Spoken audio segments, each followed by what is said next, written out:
E aí, pessoal, boa noite.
Vamos começar então, pessoal. Vou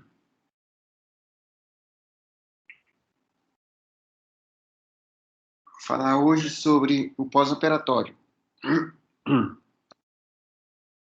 Continua ainda no livro, tá? Livro de cirurgia. Oi, tá chegando certo som aí?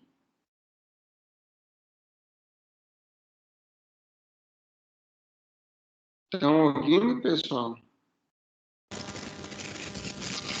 Sim, professor. Tudo certo. Beleza, beleza.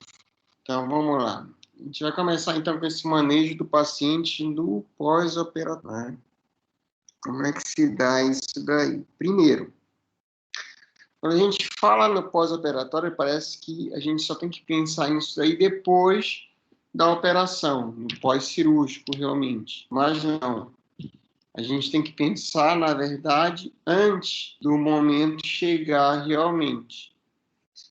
É importante que a gente fale para o paciente, oriente esse paciente tanto oral quanto por escrito, e por escrito normalmente tem que ser como o paciente entende, né, uma linguagem bem acessível ao paciente, do que pode acontecer nesse pós-operatório. Né?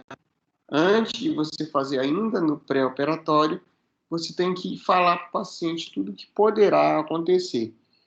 Dentre esses poderá acontecer, o que pode acontecer, existem algumas coisas que são comuns, dependendo da cirurgia que você vai realizar, e outras que são menos comuns, mas que é legal, é prudente, principalmente, avisar o paciente que isso. Se você falar antes, o paciente entende isso como um cuidado do profissional, tá? Então, se eu aviso antes da cirurgia, poderá ficar inchado e ficar, o paciente interpreta isso como se fosse um cuidado. Ó, o dentista avisou que poderia acontecer, realmente aconteceu e está tudo bem. Mas se você só avisa depois, tenta dar explicação do porquê que aconteceu depois do ocorrido, aí fica parecendo mais uma desculpa, fica parecendo mais um descuido com o paciente. Tá? E aí, de repente, na mesma situação, eu não avisei que iria inchar e de repente fica inchado, o mínimo que fica inchado, o paciente já vai ficar, bom, o dentista não falou que isso poderia acontecer, então não está normal, tá? Então, principalmente é isso que a gente tem que ter na cabeça, que o pós-operatório ele vai começar realmente lá no pré-operatório, antes de fazer o ato cirúrgico, ok? E vai continuar, obviamente, depois do ato cirúrgico, tá? Então, vamos lá. Ó, muitos pacientes se preocupam em ter uma cirurgia mais pelo medo do que poderá ocorrer depois da cirurgia, do que pelo pode ocorrer durante a operação também. Isso é particularmente verdadeiro se eles confiarem efetivamente no método planejado de anestesia. E existem muitas coisas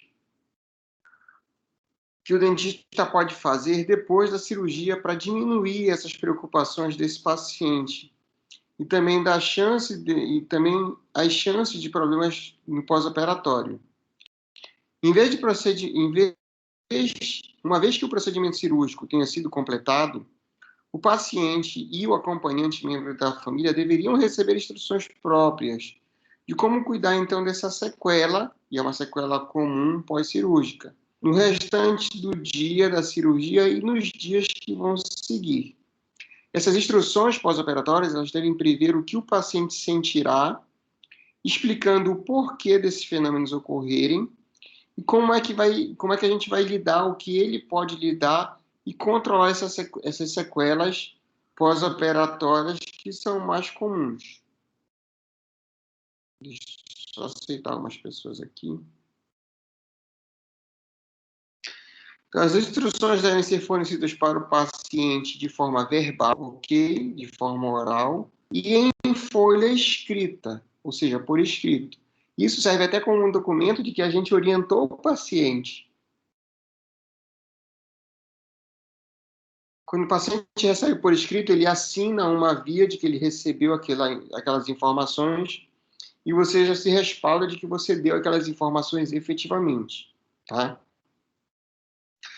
A folha de instruções deveria descrever problemas típicos e seus tratamentos. Também deveria conter o número de telefone para achar um dentista ou mesmo em algum caso de intercorrência, de urgência ou de emergência, depois da cirurgia. Se o paciente receber uma sedação intravenosa, as instruções do manejo no pós-operatório devem ser discutidas antes dessa e devem ser repetidas para o acompanhante desse paciente, antes de dispensá-los do consultório odontológico. Por quê? Paciente que sofreu sedação, ou que vai sofrer sedação, quem já passou pela endoscopia sabe como é que é. Na sedação intravenosa, depois a gente não tem noção do que está ocorrendo. A gente sofre uma amnésia. A gente vai talvez quem passou pela sedação lembre de pedaços ou pequenos flecos, tá? Então a gente tem que fazer essa orientação para esse paciente antes da sedação e depois da sedação não adianta falar para o paciente. E já que ele sofreu sedação, ele só pode ser liberado do consultório com o acompanhante. E aí essas informações, então, vão ser dadas a esse acompanhante. Tudo bem, pessoal?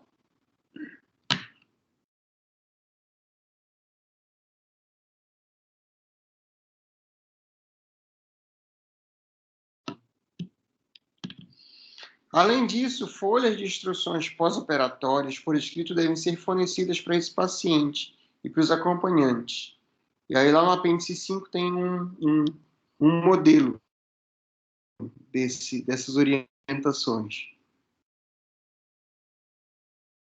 Uma vez que a extração tenha sido completada, a manobra inicial para controle de sangramento nesse pós-operatório é a colocação de uma pequena gaze diretamente sobre a ferida, tá? Largos curativos que cubram a superfície oclusal dos dentes adjacentes ao sítio da extração, que não aplicam pressão no alvéolo sangrante e, consequentemente, são ineficazes, tá? Como mostra a figura 10.1. Então, primeiramente, aqui nessa figura 10.1, nessa letra C, tá? Então, aqui a gente tem... Vocês estão vendo a minha tela? Esqueci de perguntar isso. Sim, professor, apareceu. Ah, tá. Então, aqui nessa imagem, na letra C, a gente tem um alvéolo, ok? Pós-exodontia.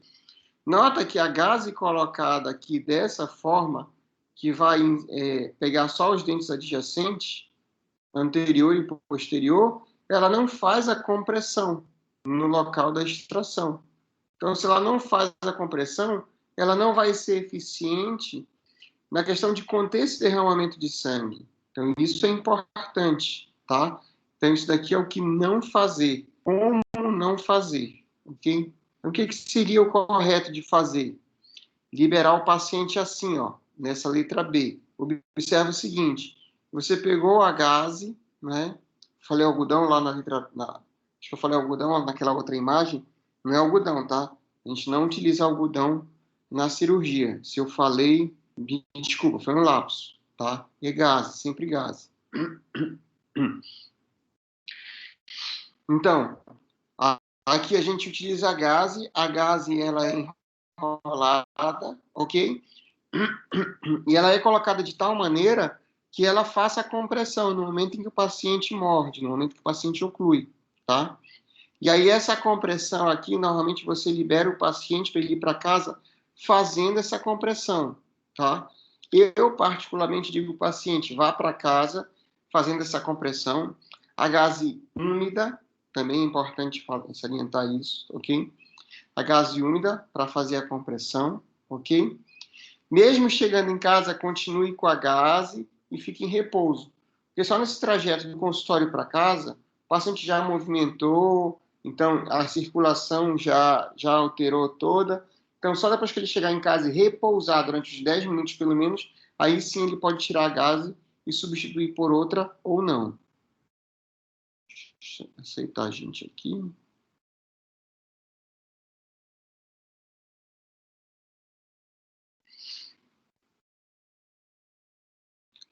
A gaze pode ser umedecida de modo que o sangue não coagule na gaze. Se coagular na gaze, desloque o coágulo quando essa gaze que foi colocada seca for removida, tá?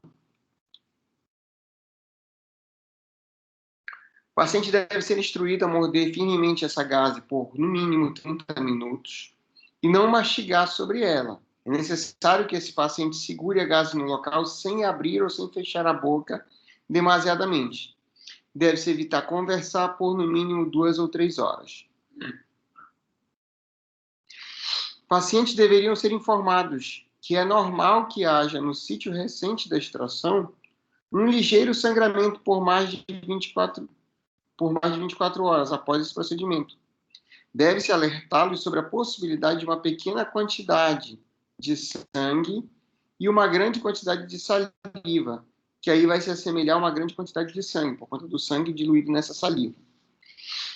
Se o sangramento for superior a um ligeiro sangramento, o paciente deverá ser orientado a reaplicar um pouco de gaze diretamente sobre a área da exodontia. Deve-se instruí-lo também a manter esta segunda compressa de gaze por cerca de 1 hora, para que se controle esse derramamento de sangue. Um controle adicional pode ser obtido, se necessário, mantendo-se o paciente mordendo sobre um saco de chá por 30 minutos, tá? Aquele saquinho de chá que vem no supermercado, ok? Essa é uma das recomendações também. O ácido tânico no chá regular serve como um vasoconstritor local. Pacientes devem ser alertados para evitar coisas que possam agravar esse sangramento, tá? Então, exercício físico, falar demasiadamente, abaixar a cabeça, tudo isso aí tem que ser alertado para o paciente. Também devem ser encorajados a evitar o fumo das primeiras 12 horas. Ou, caso eles precisem fumar desesperadamente, devem tragar de modo bem suave. Que o tabaco e a nicotina eles vão interferir na cicatrização da ferida cirúrgica, tá? O paciente também deve ser avisado para não beber por meio de canudo, porque isso também gera uma pressão negativa na boca, tá? Ele também não deve cuspir durante as primeiras 12 horas após a cirurgia, porque o processo de cuspir vai envolver uma pressão negativa e agitação mecânica do sítio da extração, e aí deslocando esse coágulo que já estava formado, impedindo o sangramento subsequente, e aí provocar um novo sangramento nesse paciente. Os pacientes que não desejam ter sangue na boca devem ser orientados a morder firmemente essa compressa de gás, para controlar essa hemorragia e deglutir a saliva, em vez de cuspi-la. E, finalmente, nenhum exercício físico mais intenso deve ser realizado nas primeiras 12 a 24 horas depois da extração, pois o aumento dessa pressão sanguínea pode resultar em um sangramento ainda maior. Tá? Ainda deve ser alertado o paciente de que há possibilidade de ocorrer algum sangramento durante a noite, dependendo da forma como ele dorme também, e que provavelmente ter alguma mancha de sangue sobre os seus travesseiros. Isto poderá prevenir muitas chamadas telefônicas lá no meio da noite. Os pacientes devem também ser instruídos que, caso estejam preocupados com os sangramentos, devem ligar para obter informações adicionais. Aqui eu faço um parêntese que nós, cirurgiões dentistas, já estamos plenamente regulamentados a fazer atendimento online, né? Então, um desses atendimentos online seria isso daí. O paciente ligar e você fazer uma primeira entrevista com ele para ver se é realmente um sangramento fora do normal, que precise ir ao consultório odontológico ou não. Se outras informações, outras medidas não seriam necessárias para que o paciente fique em casa e nenhum dos dois tenha que se deslocar, tá bom? E se precisar receitar algum medicamento, dá para fazer isso também de forma online, ok? Vocês sabiam que dava para escrever de forma online com uma receita digital? Não, eu não sabia dessa. Se quiser, eu mostro depois, no final da aula, o site e tudo, para vocês verem. Sim, sim. Agiliza bastante essa questão de prescrição, entendeu? Então, vamos lá. O sangramento prolongado, o sangramento vermelho brilhante ou grandes coágulos na boca desse paciente são indicações de que esse paciente realmente precisa voltar ao consultório, ok? E a dentista vai examinar a área e aplicar as medidas apropriadas para essa hemorragia, ok? Quer sejam a sutura, colocação de mais fios de sutura para obliterar ainda mais a região, ou utilização de algum biomaterial, o próprio Hemospon, a celulose oxidada, que a gente já falou em aulas passadas, todos esses materiais, tá? Controle da dor e do desconforto nesse pós-operatório. Todos os pacientes esperam uma certa dor após um procedimento cirúrgico. Então é importante que o dentista discutir esse assunto com cada paciente de forma cuidadosa antes de dispensá-lo do consultório, porque a dor ela é subjetiva, ok? Então você tem que descobrir qual que é a visão de dor e a visão de desconforto para esse paciente. Assim você vai poder ajudar efetivamente esse paciente. O cirurgião deve ajudar o paciente a ter uma real expectativa do tipo de dor que pode ocorrer com ele e deve prestar atenção às preocupações do paciente de como essa dor provavelmente ocorrerá, já que você provavelmente já vai ter uma noção do que pode vir de dor para esse paciente, conforme o ato cirúrgico que você realizou.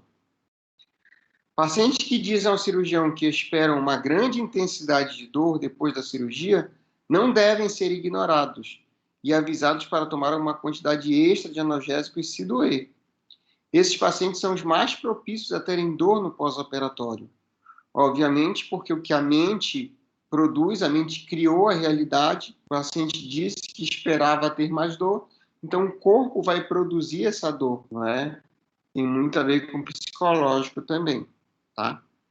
É importante para o cirurgião assegurar aos seus pacientes, especialmente o último grupo, que o desconforto nesse pós-operatório pode ser controlado com eficácia medicamentosa. E a dor que um paciente pode experimentar após um procedimento cirúrgico, com uma extração dentária, é muito variável e depende de como ele esteja psicologicamente preparado antes dessa cirurgia. Só parar aqui para ver quem vai entrar. Ok.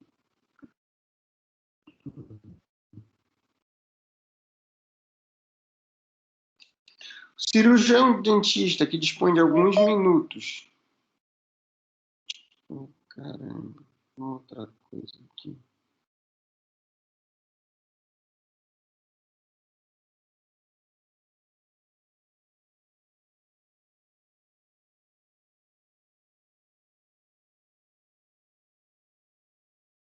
Rapidinho, pessoal, já vou voltar.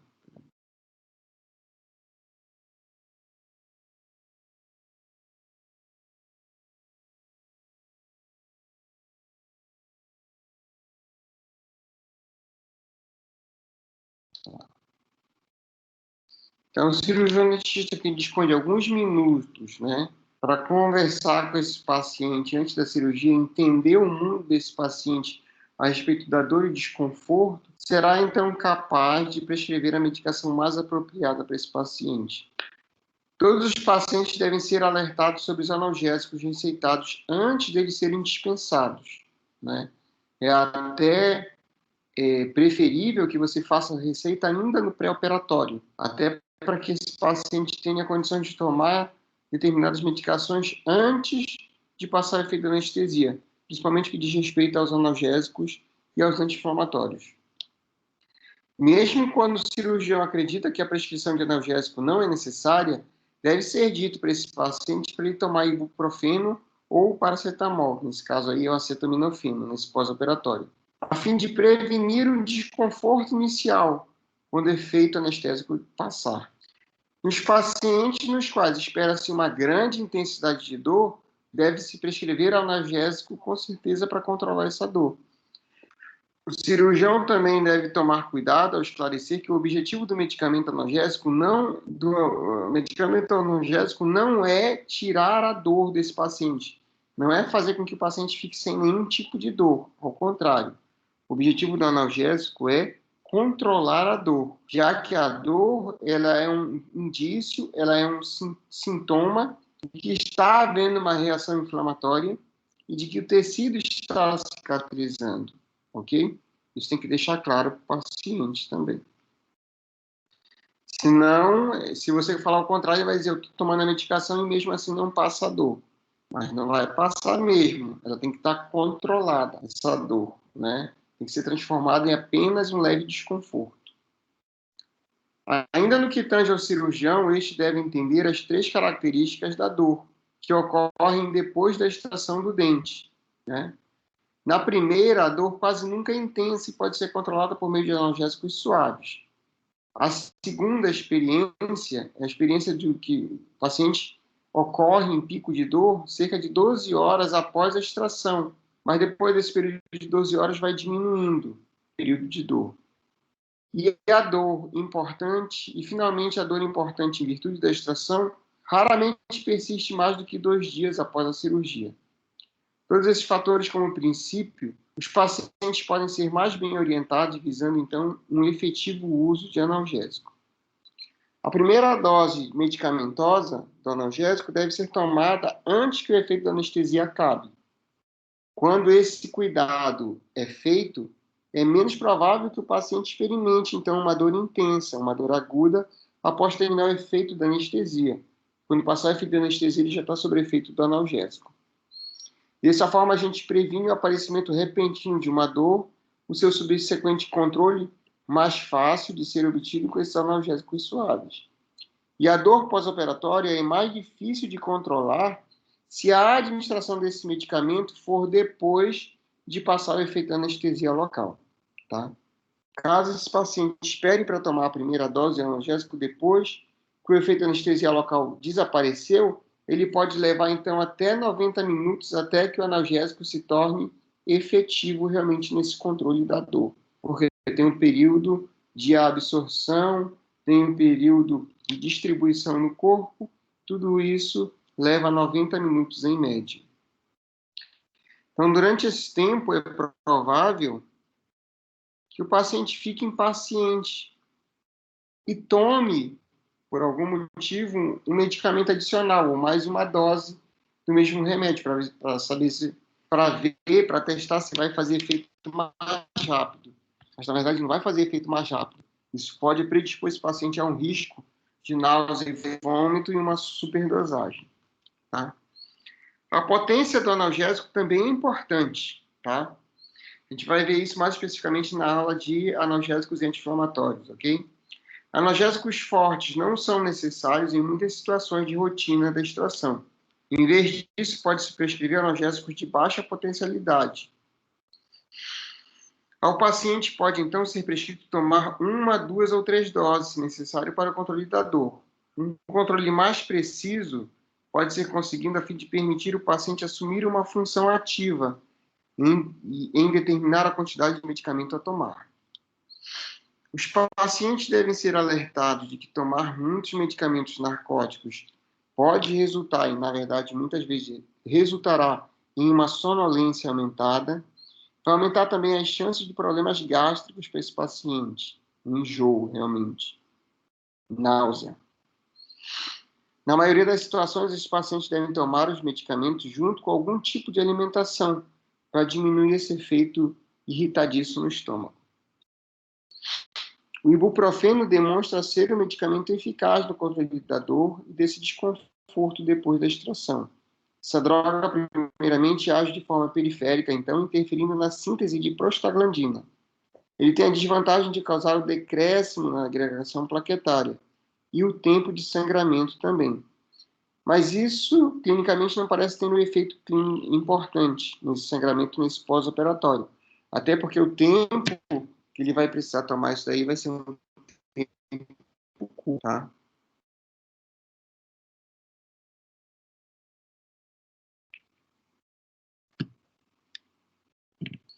O acetaminofeno, que é o paracetamol, não interfere na função plaquetária e pode ser bem utilizado em situações nas quais o paciente possui uma deficiência plaquetária.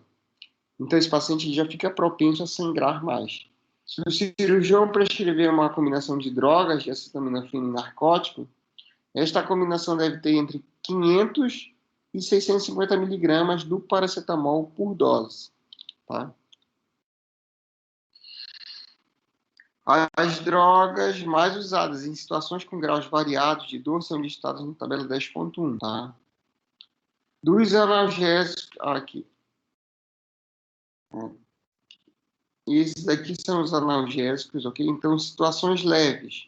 Eu tenho o ibuprofeno e o paracetamol, acetaminofeno, ok? Como o livro ele é de uma publicação inglesa, os autores são ingleses, então eles estão vendo a realidade de lá, as formulações que tem lá no mercado, tá bom? Em relação à dosagem aqui, ok? Situação de dores moderadas, então eu tenho a codeína, tá? A codeína ela não vem sozinha, ela vem associada ao paracetamol. A gente tem duas formulações da codeína, tem ela de 7,5 miligramas e ela de 30 miligramas aqui no Brasil, em associação com paracetamol 500 miligramas, tá? E é o mais comum de ser utilizado.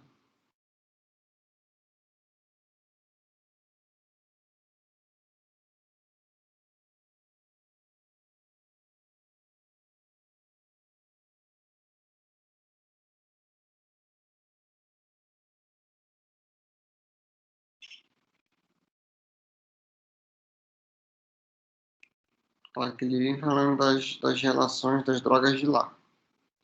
Então, é importante enfatizar que em muitos métodos eficazes de controle da dor é construir uma relação próxima com o paciente. Deve-se ter um tempo específico para se discutir a questão desse desconforto do pós-operatório com clareza de expressão por parte do dentista. Devem ser dadas prescrições claras, com claras instruções de medicação e de como tomá-las a cada. Se esses procedimentos forem seguidos, serão utilizados analgésicos menos potentes por um curto período de entre 2 e 3 dias, o que é muito importante, o menor tempo possível para se utilizar esses medicamentos.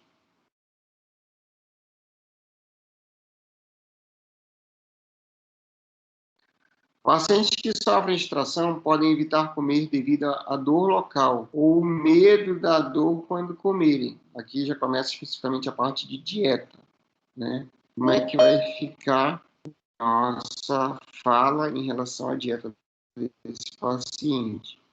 Eles podem ser dadas instruções específicas com relação à sua dieta pós-operatória, que deve ser uma dieta hipercalórica e com muitos líquidos, e é mais adequado nas primeiras 12 e 24 horas. O paciente deve ingerir, então, líquidos de modo adequado, que a gente deve ingerir por dia, normalmente 2 litros, durante as primeiras 24 horas.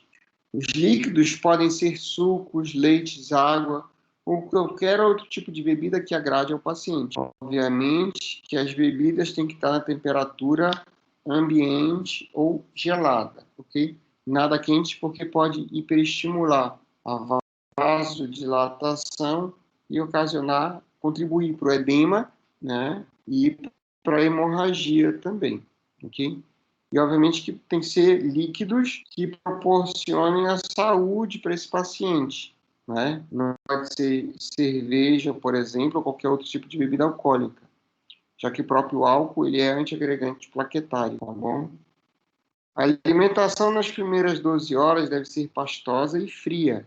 Alimentos frios e gelados ajudam a manter essa área confortável. Sorvete, milkshakes, picolés, ou mesmo chupar gelo, ao contrário dos outros alimentos sólidos,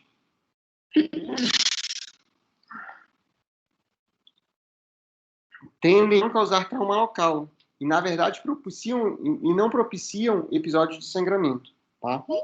Então, até uma leve amortecida na região.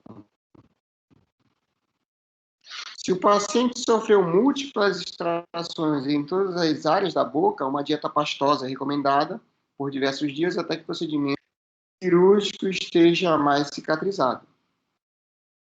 Pacientes diabéticos, então, devem ser encorajados a retornar à sua dieta calórica normal e quanto ao uso de insulina assim que viável. Para estes pacientes é imprescindível o planejamento e que se faça a comunicação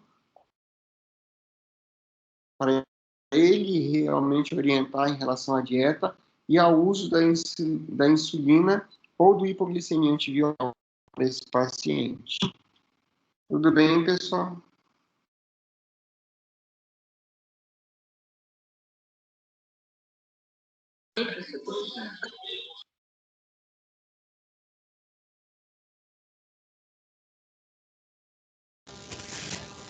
Sim, professor.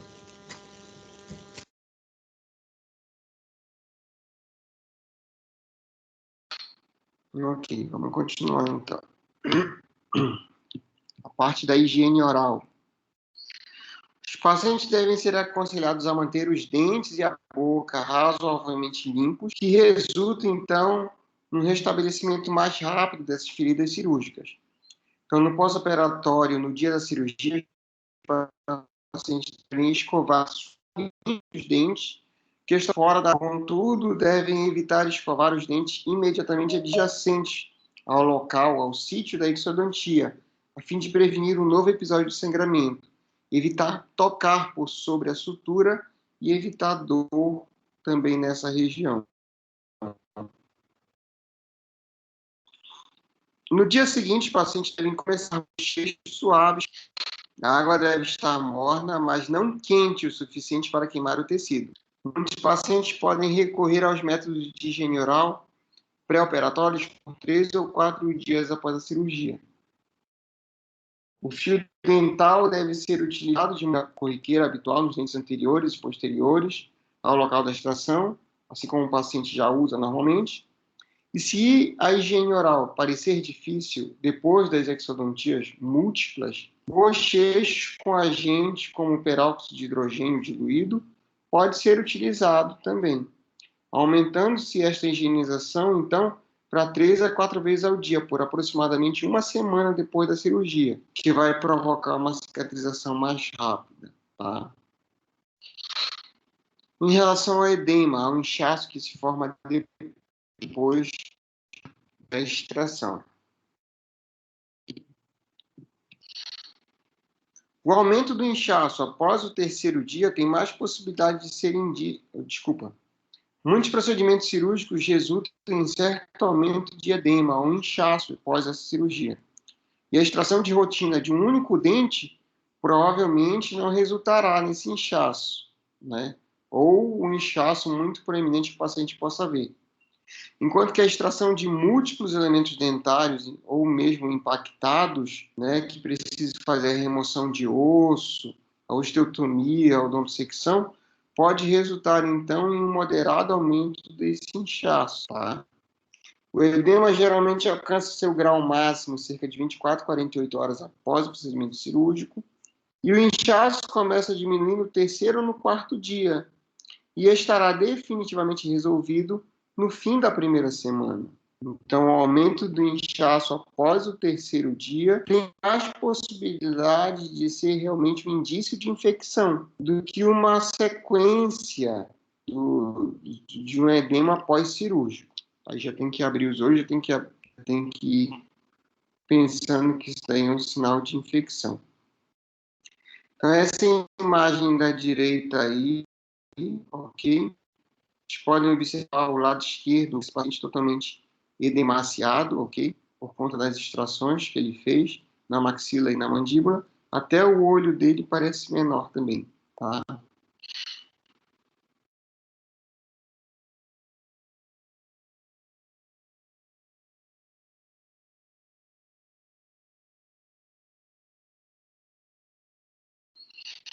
Uma vez terminada a cirurgia, o paciente esteja pronto para ser liberado, alguns dentistas usam bolsas de gelo para ajudar a minimizar esse inchaço e para fazer o paciente se sentir mais confortável também. Porém, não existe evidência de que o gelo controle esse tipo de edema. O gelo não deve ser colocado diretamente sobre a pele, mas sim com uma toalha seca deve ser colocada entre a bolsa de gelo e a pele, para prevenir a queimadura da pele por conta do gelo, tá? Uma bolsa de gelo ou uma pequena bolsa de ervilhas congeladas pode ser colocada no local por 20 minutos.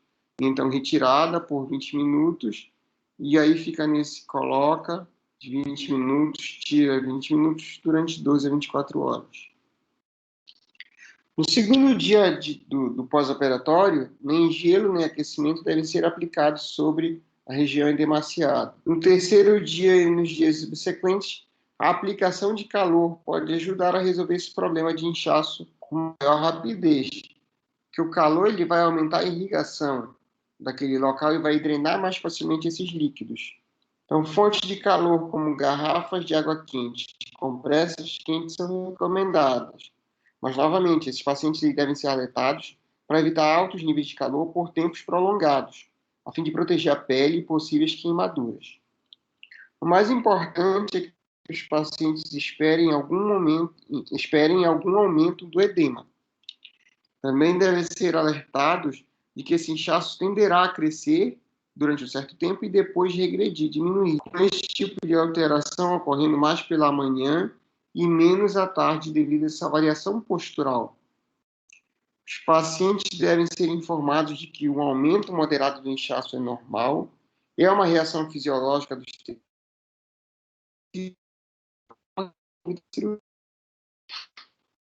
Não devem ficar preocupados ou assustados também depois desse inchaço, porque isso será resolvido com os dias e acompanhado também, tá?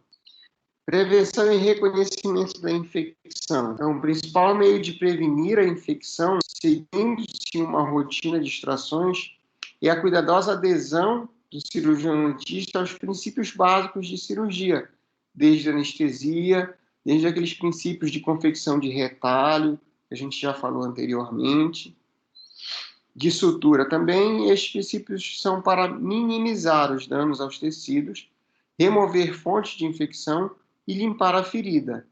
Nenhuma outra medida especial deve ser tomada, com a maioria dos pacientes. Porém, alguns pacientes, especialmente aqueles com a diminuição das defesas do hospedeiro, podem requerer a administração de antibióticos para prevenir essa infecção. E antibióticos nesses pacientes deveriam ser administrados antes dos procedimentos. Profilaxia. Antibióticos adicionais, ou antibiótico também, deve ser continuado como rotina depois da extração, mesmo em pacientes saudáveis. Infecções de rotina, não. Sinais típicos são desenvolvimento de febre, aumento desse edema, fora daquele período de 2 e 3 dias, ou uma piora da dor durante 3 a 4 dias após a cirurgia. Feridas infectadas parecem inflamadas e alguma purulência quase sempre está presente nesses sítios infectados. Depois, a próxima ocorrência, que é chamada de trismo, ok? Na extração dentária, ela pode resultar em trismo ou uma limitação dessa abertura da boca. O trismo ele é resultante da inflamação que envolve os músculos da mastigação. Pode resultar pode ser resultado de múltiplas anestésico local que perfuram essa fibra muscular, e os músculos mais prováveis de estarem envolvidos são o músculo tireoideu medial, que pode ser penetrado com agulha durante o ato de anestesiar, de fazer o bloqueio do nervo alveolar inferior. Extrações cirúrgicas de terceiros molares inferiores impactados resultam, na maioria das vezes, em algum grau de trismo, porque a resposta inflamatória do procedimento cirúrgico é suficientemente extensa e envolve alguns músculos da mastigação, já que está todo o retalho naquela região e o paciente passa muito mais tempo de boca aberta e forçando a abertura também. Em geral, o trismo não é grave, tampouco um empecilho para as atividades desse paciente. Porém, a fim de evitar que o paciente se assuste, ele deve ser avisado antes dessa possibilidade ocorrer. Tudo bem até aqui, pessoal?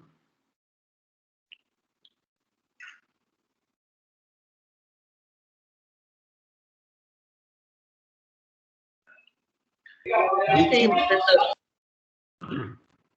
Em alguns pacientes ocorre então, o derrame de sangue que fica contido na submucosa ou no tecido subcutâneo, que parece então com uma contusão nos tecidos orais ou da face, tá?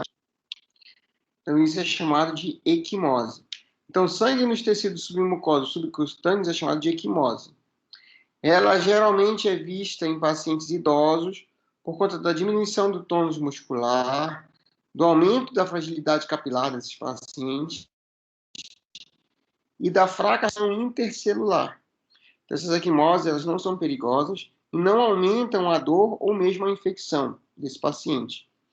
Porém, esses pacientes devem ser alertados de que a equimose pode acontecer, a fim de que não se preocupem caso acordem no segundo dia do pós-operatório e aí vão se olhar no espelho e ver uma área roxeada na bochecha ou na área submandibular ou na parte anterior do pescoço, tá? Esta ansiedade pode ser facilmente prevenida com instruções pós-operatórias, dizendo ao paciente que pode ocorrer isso daí. Tipicamente, o aparecimento de equimoses se dá de 2 a 4 dias depois da cirurgia e quase sempre desaparece de 7 a 10 até 14 dias depois da cirurgia. Então, esse daqui é um exemplo de equimose, ok? Então, um paciente que sofreu múltiplas extrações, pode ver que já é uma paciente idosa, né? Então, pode ver as equimoses na mandíbula, tá? E até um pouco relacionado com a maxila também, tá?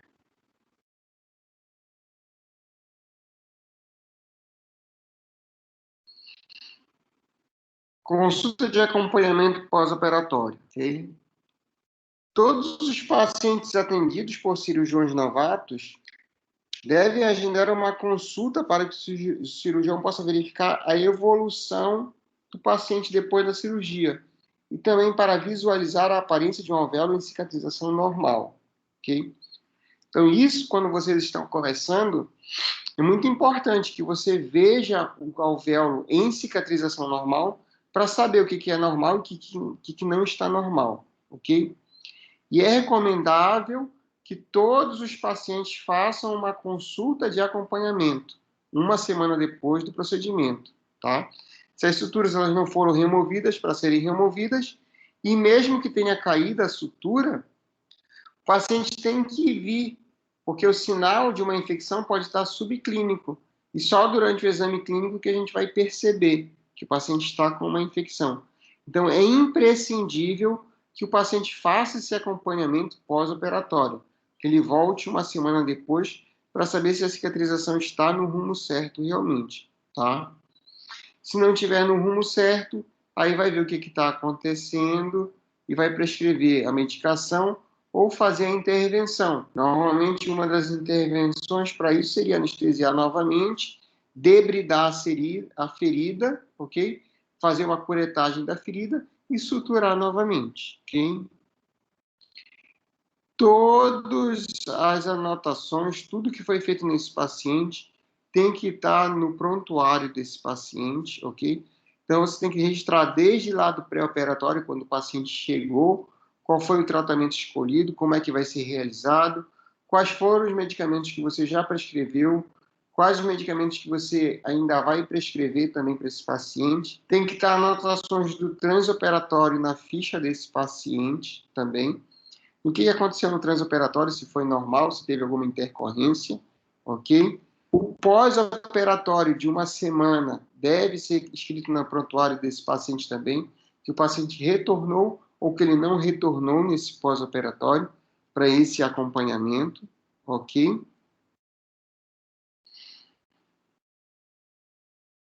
E aqui seria um resumo, né, dos elementos de uma ficha operatória. Primeiro, a data, nome e identificação desse paciente, diagnóstico do problema a ser tratado, revisão da história médica, medicamentosa e os sinais vitais desse paciente, já discuti um pouco isso.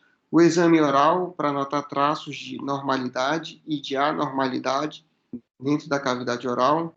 A anestesia, qual o tipo de anestesia utilizada, qual a substância anestésica e a quantidade que foi utilizada para esse paciente. Procedimentos que foram realizados, incluindo a descrição da cirurgia e possíveis complicações, as instruções de alta desse paciente, medicamentos prescritos e as suas quantidades, ou mesmo anexar uma cópia da prescrição, a necessidade de consulta pós-operatória também, uma semana depois, e a assinatura legível em cada um desses itens do paciente atestando que é verdadeira aquela informação. Tudo bem, pessoal?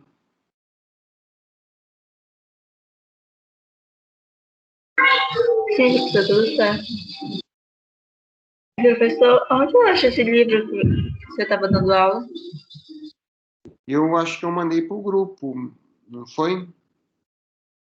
Só confirma, pessoal, aí. Vocês Sim, receberam? o link está lá no grupo. Eu vou Tá, encaminhar lá tá. de novo. Isso, então. Tá ok, obrigada. Aí baixa lá o livro, tá bom? Mas eu acho que esse livro, se eu não me engano, ele tem na biblioteca virtual de vocês para acesso, tá? Então dá uma procurada. Mas eu já tenho o livro em PDF, é mais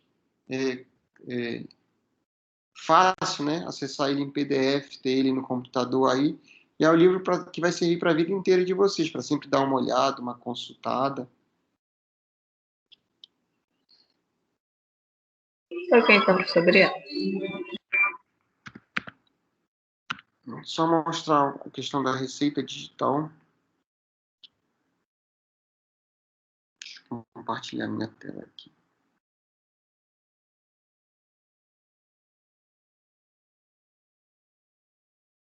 Ok, estão vendo?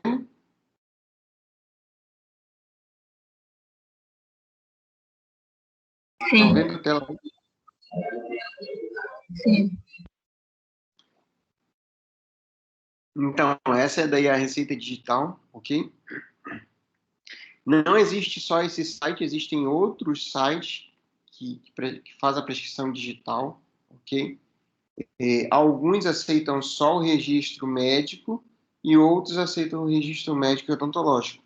Que eu achei até agora, só esse receita digital aceita o registro médico odontológico. Além disso, tem um sistema próprio do CFO, mas esse ainda não vi. Eu tinha começar a utilizar bem esse daqui da receita digital, tá? Então, o profissional vai se cadastrar nesse receita digital, ok? No caso aqui já está o meu cadastro. E aí fica dessa forma aqui. Vocês estão vendo, tá? Como é que vai ser? Ó? Vou colocar uma nova prescrição aqui. Eu não vou colocar prescrição que eu já fiz para revelar dados dos pacientes, tá? Então, vamos fazer com um de vocês uma demonstração, tá? Alguém pode me falar aí no privado o seu CPF para eu cadastrar aqui?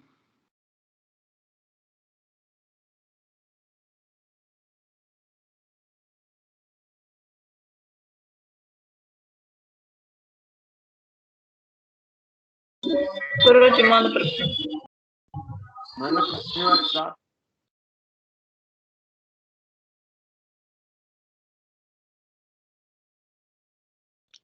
Enquanto manda, quem vai mandar aí, manda o CPF, tá? Manda o CEP de onde mora, o telefone de contato. Tá, é só isso que eu preciso para cadastrar aqui, tá? Aí na hora que eu for cadastrar aqui, eu vou cortar a tela para não mostrar esses dados, tá? Eu volto já só com o cadastro feito da pessoa, que vai aparecer só o nome e o endereço, né? Tá?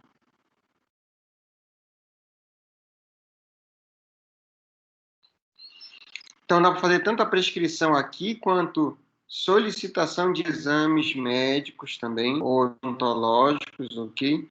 Então, você pode cadastrar aqui o exame, tá? Então, posso vir aqui. Aliás, não me manda não, tá? Vou colocar uma paciente aqui. Essa paciente é a minha irmã. Por exemplo. Se adicionar, fazer um pedido de exame dela, por exemplo. Aqui eu já cadastrei a panorâmica. Eu iria colocar aqui a panorâmica, iria fazer toda a descrição aqui, tá? Se fosse esse o motivo. Posso fazer atestado para os meus pacientes por aqui, então eu vou digitar aqui o modelo de atestado, como eu já quero, ou então tem o modelo aqui, tá? Já tem salvo aqui. No caso da prescrição, tá? Eu tenho modelos de prescrição também, aqui, ó. Tá? Então, eu posso prescrever dexametasona para esse paciente. Então, eu só vinha aqui, selecionava, ó, já aparecia. Dexametasona, 4 miligramas, 10 comprimidos. Tomar um comprimido de 24 em 24 horas durante 4 dias, tá? Então, isso daqui eu já escrevi, ok? Já deixo salvo, porque eu já sei que eu vou prescrever para os meus pacientes. Ou, então, eu posso vir aqui e adicionar o medicamento. Então, supor que eu ia prescrever amoxicilina para ela. E eu não tivesse salvo aqui, mas eu já tenho salvo lá, tá? Mas se não tivesse salvo, ó. Então, digita amoxicilina, 500 miligramas, que eu sei que é 500 miligramas. Aí ele vem me dando aqui as referências, tá? Só selecionar e depois escrever a posologia aqui embaixo, tá? Quiser adicionar um outro medicamento, por exemplo, a codeína que eu falei hoje, ó. Paracetamol e fosfato de codeína, olha, que eu falei. Então, paracetamol 500 miligramas e a codeína 30 miligramas, tá? Mas tem também o de 7,5. Não sei porque não está aparecendo aqui.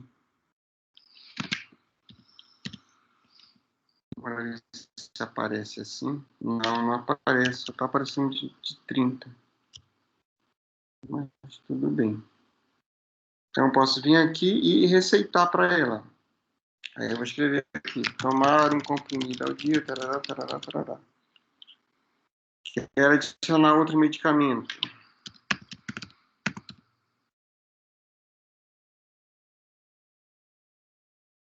a oxicodona, que tem lá, naquele material também, tá? Tá aqui a oxicodona, analgésico de ação periférica, de ação central, desculpa, analgésico de ação central, e tem o tramadol também, analgésico de ação central, tá? Cloridrato de tramadol. Aí tem, o que eu gosto mais de prescrever, esse tramal retard, que você toma um comprimido ao dia, tá? E isso daqui é medicação controlada, tá, pessoal? Mas aí pode fazer a prescrição nesse tipo de receita, ó. Parará, parará. Aí depois eu venho aqui embaixo. Desculpa. Aqui embaixo, ó, salvar e assinar, estão vendo?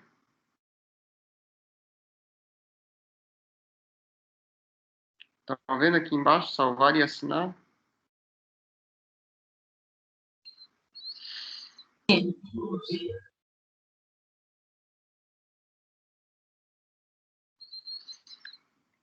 É que eu já... Ah, não estava logado. Então, para eu assinar, para ter validade realmente, eu preciso de um certificado na nuvem, ok? Aí você tem que contratar um serviço de assinatura digital. No caso, eu tenho aqui, desse Bird ID. Então, eu venho no celular, coloco uma senha aqui, tá? Aí eu posso assinar essa receita, ok? Aí a receita vai sair nesse formato aqui, com o código da prescrição e com QR Code, que é para poder validar. Então, eu vejo os meus dados profissionais aqui, ok? Os dados do paciente aqui embaixo, ok? E os dados da receita em si. Tá? E aqui ficaria a minha assinatura digital, se eu tivesse colocado aqui para autenticar. Tá? Aí você baixa esse arquivo em PDF e manda para o paciente no WhatsApp. E vai na farmácia e compra a medicação. Tá? Ok, pessoal? Ok, professor. É bem legal mesmo. Beleza, então, pessoal. Por hoje a gente finaliza, tá bom? Até semana que vem, se Deus quiser. E vamos ver como é que vai ficar na semana que vem. Mas por enquanto se cuidem aí. E bom final de semana, cada um na sua casa. Tá bom? Tchau, tchau. Tchau. Ah, esqueci de falar. Avisem os colegas que estão saindo que eu vou colocar um exercício referente a essa aula lá no AVA e vai valer ponto, tá bom? O AVA não está disponível ainda. Não está disponível? Não. Não, mas para quem tiver disponível já vai fazendo lá, tá bom? Avisa lá, Cássio, por favor, Tá tá? ok. Vou colocar lá. Valeu. Boa noite, pessoal.